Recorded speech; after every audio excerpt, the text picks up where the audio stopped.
These words can kill and haunt you in the wildest of ways, even influencing your dreams.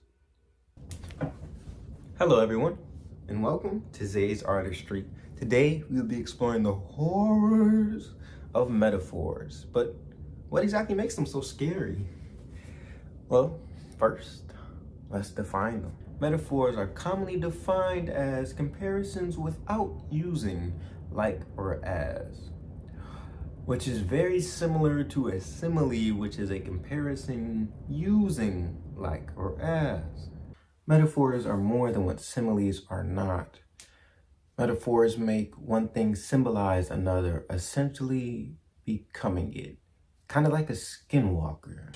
However, they differ because metaphors can be set up using a multitude of words, not just two. Unlike similes, the common word to set up a metaphor is.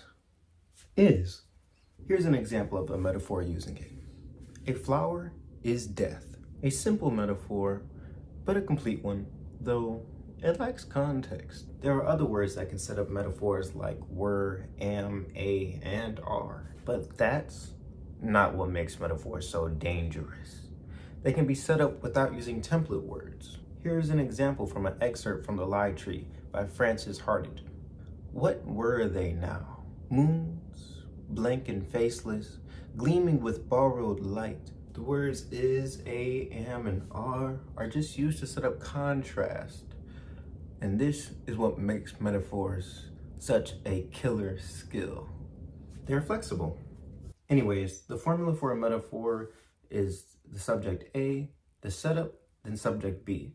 As long as you have that, you have a metaphor. The limit is your imagination. Anyways, the formula for a metaphor is the subject A, the setup, then subject B. As long as you have that, you have a metaphor. Lastly, here's my example of a metaphor. Sickness holds thoughts, each memory corruption, scratching of the throat, burning of the skin. No one remains the same. Well, this is Zaysartistry with Words of the World. I'll see you all next time. Peace out.